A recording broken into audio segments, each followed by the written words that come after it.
Welcome to our weekly Next Chapter support group.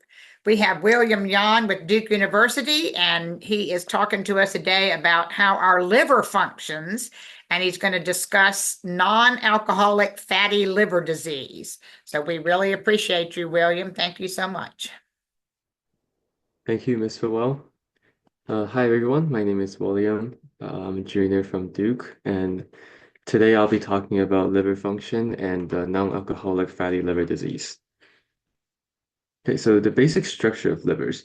Liver is subdivided into these tiny hexagons called liver lobules, and on each edge of the lobule has the structure called portal triads, which contains three things: the portal vein, the hepatic artery. Both the vein and the artery contributes the blood supply to the liver, and a bile duct.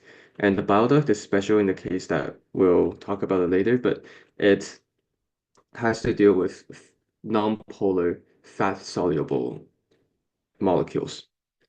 And then a liver cell is called a hepatocyte, and that makes up the liver lobule.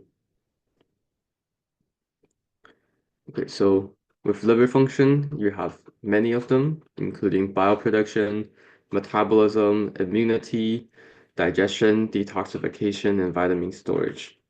So like I said earlier, it has blood supplies from both the vein and the artery, approximately 75% from the portal vein and 25% from hepatic artery.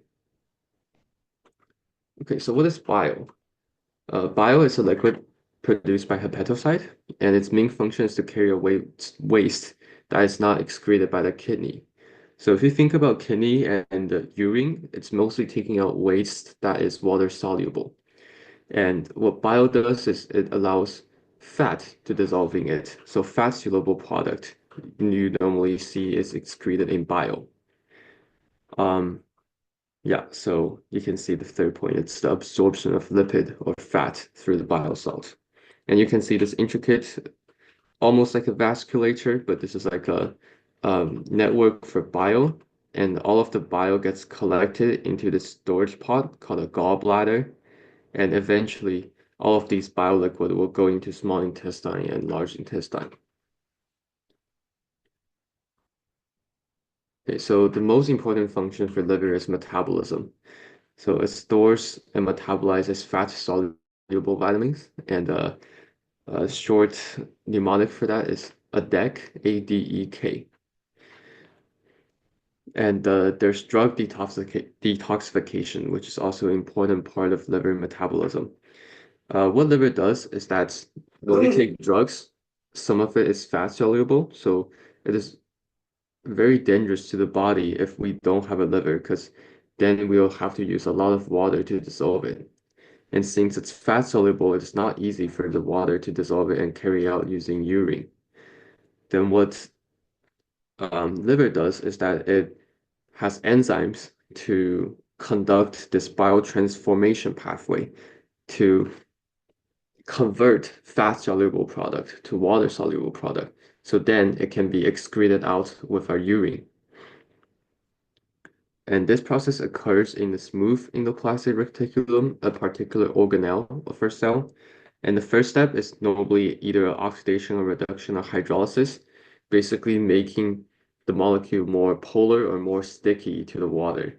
And the second step is to conjugate it to a polar substance. So attach a polar substance onto the fat soluble product so that the water can stick to the polar substance and the entire molecule will be dissolved. Another part of big part of liver metabolism is bilirubin processing, which we talked about 3 weeks ago. And basically, bilirubin is the byproduct of dead red blood cells, and our body, of course, recycles everything. Bilirubin is the only part that cannot be recycled from red blood cell. So that is going to break down, pile up in the liver, and the liver will, and this bilirubin is not soluble to water. So what the liver does is first it dissolves it using this fat soluble bile and then conjugate it to make it water soluble and eventually excrete it out in our in our feces or urine, which is why, and the bilirubin is the reason that gives the yellowish color to our excretions. Okay, so now moving on to the non-alcoholic fatty liver disease. So now they've recently just changed the terminology for that. It is always known as the NAFLD from like 2023 past and so on, but now they just recently rename it as metabolic dysfunction associated steatoholic liver disease, MASLD. So just be careful on those. Most literature will still use the NAFLD terminology, but just know that MASLD is also, it refers to the same thing. And the definition for that is excessive fat accumulation in the liver, um, which is not related to alcohol consumption. So as you can see from this picture, the liver with NAFL is swollen and has more fat tissues inside. And it is very surprisingly prevalent in the world. Normally, approximately 1 in 4 of the world population has some kind of non-alcoholic fatty liver disease. And it is especially prevalent in developed countries with obesity. And what are some causes? So there's a review that correlates all of the risk factors with the likelihood of having this disease. And they find a couple of significant ones, including obesity, right, insulin resistance, which is also plays a big part in diabetes. And the idea of diabetes is that with a diabetes, you'll have high blood sugar, and blood sugar is to convert to fat, and the fat is going to accumulate in the liver, leading to this disease. High cholesterol, and then yeah, and genetics is also strongly linked with the NAFLD. And the accumulation of fat leads to many negative consequences. Just listing some examples includes oxidative stress, which is a accumulation of reactive oxidative species. I'm sure you guys have heard a lot about ROS, which does damage to the cells, and that leads to liver cell death. Others include inflammation and ER stress. And what's especially interesting about ER stress is it influences the pathway for a thing called autophagy, which means the recycle of the cell organelles. So basically, what ER stress does is that it disrupts our recycle mechanism, such that the cells cannot reuse the material that I already made and have to throw everything away. And that is a huge waste of energy. What does the ER stand for? Oh, ER stands for endoplasmic reticulum. That is an organelle in our cell. Okay, and then symptoms. Yeah, this is what makes this disease tricky is that it is called the silent liver disease.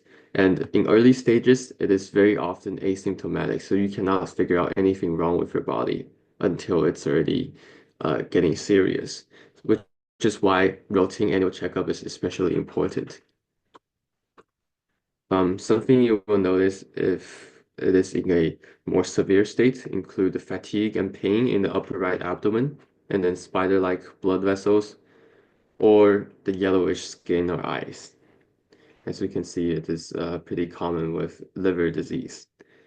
And so what are some early diagnoses we can do? One is the blood test. So elevated liver enzymes that we also talked about last time about annual checkup, such as AST level, ALT levels, may indicate a liver damage. And this will only indicate a liver damage, not necessarily NAFLD.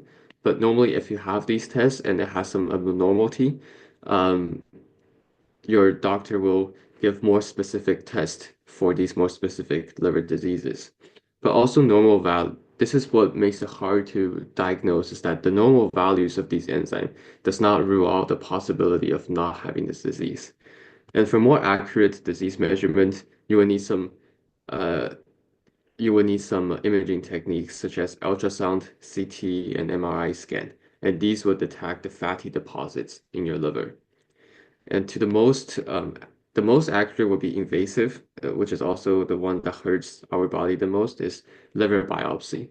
And only when it gets to a very specific point where the doctor wants to pinpoint this disease, they would use it. But otherwise, a imaging technique would be more than enough. Yeah, so how do we manage that, or even just to prevent that from the first place? The most important would be a balanced and healthy fat diet. So, um, do not eat like processed sugar, unsaturated fat. Eat more like healthy fats, omega-3, those from deep ocean fish. And also, there's a study that states that losing 7 to 10% of the body weight significantly reduces liver fat. So losing weight, getting those exercise in, it also reduces the inflammation. And third is to minimize alcohol consumption. So alcohol, the reason why this is called non-alcoholic disease is in when we're not drinking alcohol, it is already accumulating fat.